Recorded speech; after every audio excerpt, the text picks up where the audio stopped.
Okay, we're here today with our new Stark County auditor, Alan Harold, who was elected in December 2010, but because of a quirk of Ohio's law, didn't take office until March.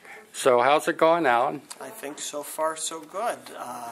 The first week, like any transition, is was just kind of making sure I know how everything works. And then last week we were finally able to get started on some projects too. So this is just the start of week 3, and we're even deeper into projects. Alan's a Republican, just elected auditor, and he replaced a Democrat who replaced a Republican before him. And the reason I'm going through that history is there's been a little bit of controversy over the years as the transition where it used to be, maybe not so much now, that when a new party came in, there were big changes in the makeup of the staff. Now, as I understand published reports, is you left 9 people go and picked up 3 additional and project a $500,000 savings to the county or to your department? Well, that's our department, both to general fund and to the real estate assessment fund, which are the 2 pools of money which run our operations. General fund kind of runs the accounting side of what we do. And the real estate assessment fund runs the appraisal side of what we do, basically. So yeah, when we came in, the folks in the office are divided between those that are unclassified, who by statute serve at the pleasure of the auditor. And that's all very clear. Their position's very clearly spelled out. It's not the person, it's the position that is unclassified. Right. And those that are classified too, which it's not civil service per se, but they're afforded some measure of protection so that when there is a changeover in office, that I can't just come in and willy-nilly let everybody go. So from the unclassified side, 5 of the folks who were let go were unclassified folks. Some Kim had brought in, some maybe Janet hired, maybe they were there before that. I don't know to that extent.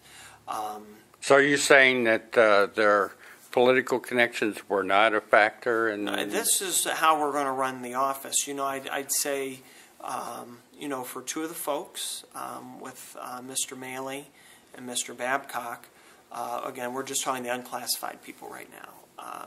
Their positions were just absorbed into the regular work. Dave was a chief of staff, and he handled the office policies. He oversaw the BMV, up there in North Canton, and with his salary, we're able to find good savings to the general fund with that, and then his duties are just absorbed in part by me and by my assistant, and in part by Pam Campbell, who runs the BMV. So again, we took one job and kind of spread it out among 3 people, and we'll just take a sliver of that salary and kind of apportion it to everybody else. But so there's a nice savings that comes from there. For Mr. Babcock, he was a property complaints manager. I think we have a pretty good system in place already where that position maybe just wasn't needed. So we've kind of worked on tweaking our process for how complaints come in. And that's handled. Mr. DeRuza, he was the head of finance. I think you'll note that if you divide the office into 3 basic functions, we got finance, we got real estate, we got IT. Anita, who you saw this morning, she was brought in by Kim specifically to run IT, and I kept her on because she's a great worker and she's the right person for the job. Jason Frost on the real estate side. Again, he'd had a very senior role in Kim's administration, and we just elevated him and gave him some more responsibility, which, he's certainly capable of. So then that kind of left the other side of the house, the finance side of the house, when, again, Mr. DeRuza who, again, very capable, nice man. I mean, he got picked up right away by the city of Canton. I think that speaks to his skill set. But my vision for that office was pretty broad, and I really needed somebody with a really strong technical background, systems background, and implementation background to come in. And that was one of the three you brought in? That was one of the three that I brought in, too. So Mike Miner, he's a CPA, lives up your way, up in Uniontown. You know, has Fortune 500 experience, has small business experience, very problem-solving focused, and that understands systems and controls really well. For the people you brought in, did you look at the politics of these folks at all? Oh, no, not at all. Okay. Not at all. So, you know. Who else did you bring in? So the other one I brought in was my executive assistant, Angela Blakeney. She and I had a history of working together, going back about 4 or 5 years. What's her background? She'd been in banking for about 10 years, National City, then Huntington Bank, and was a licensed sales representative, you know, had her insurance license and some securities licensing then too. But, you know, it kind of worked her way up in the bank, you know, as a teller, then sales officer, and then into the role she was in right now. So extremely organized, extremely proficient, you know, understands finance. You know, when you grow up in the bank, you understand all kinds of aspects of finance. You know, she and her husband have a small business, so she gets, you know, you got to do whatever it takes to get the job done. That's what small business people do. Third person? Is Nick Owens. You know, again, he had worked for Janet years ago in the Weights and Measures department. He had worked in Weights and Measures under Kim. Kim moved him around a little bit, and Nick just opted to leave. He'd been at the Board of Elections most recently. But, you know, people might say, oh, there's going to be some politics with that. You know, in Nick's position, particularly. But I'd say you look at his background. I mean, he was a train-the-trainer around the state for Weights and Measures. He'd go out and train other folks and give seminars in how to do this thing. You know, would take his own time. You know, would take unpaid leave or use his own vacation from the office to go, you know, better his career and that. Mm-hmm. So he's really into this position now. As much as it would have been nice to keep the other supervisor there, these are general fund positions, and you know, yeah. Well, I've never had a problem with people having political connections if they can do the job. He's eminently qualified, okay. I'd say. Okay, can you explain a little more so the public can understand how did you get to a $500,000 savings? Sure. Well, we took the payroll at Election Day and the number of employees who were on the payroll at Election Day, and you know, I just kind of worked backwards to where I thought I needed to be, because again, we did lay some folks off too. Again, non-political related. They were all classified employees, so they were laid off according to the Ohio Revised Code. You know, they're in this position, they can't bump anybody. They're, you know, all those rules that, you know, you as an attorney would understand better than I. Mm-hmm. But, you know, we worked with the prosecutor on that. We worked with other human resources folks in the county to help determine that. So I kind of said, okay, here's the number I'd like to be at from a staffing level. Here, you know, and I don't know if I shared with you before, you know, I've been coming into the office since January. I've heard that. Mm-hmm. I came in initially in November, and I met with Kim and his senior staff. We kind of put a plan together that said, you know, come January or so, when they're through getting tax bills done and they're through with their year-end reporting, that I'd come back.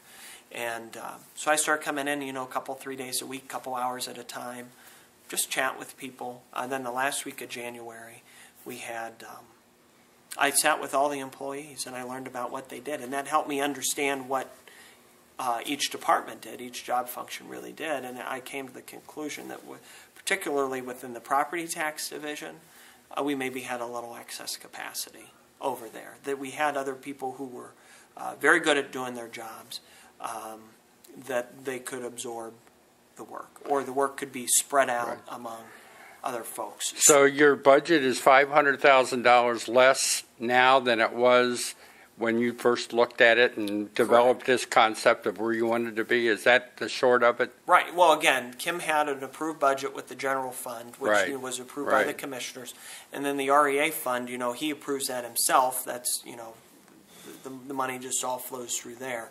So when I looked at the budgets that were given to me in November, or I'm sorry, they were created in August and then given to me in November. To the point we're at now, our annualized savings will be in excess of $500,000. Okay. And then just one final topic. On the 23rd of this month, Gary Ziegler, former Stark County Treasurer, had his hearing before the Supreme Court. It was an original action, didn't go through the appellate process, on being restored to office. Did you see that hearing? I saw parts of it. I wasn't able to watch the whole thing. I was here at work. Do you have a reaction to what you saw and the prospect? Just from the Stark County Political Report standpoint, I think he has about a 50-50 chance of coming back into county government. You know better than I, because I'm not an attorney. Right, and I know you've had some pretty strong words for Mr. Ziegler. So how's that going to work out if he comes back? Well, I'd say this, that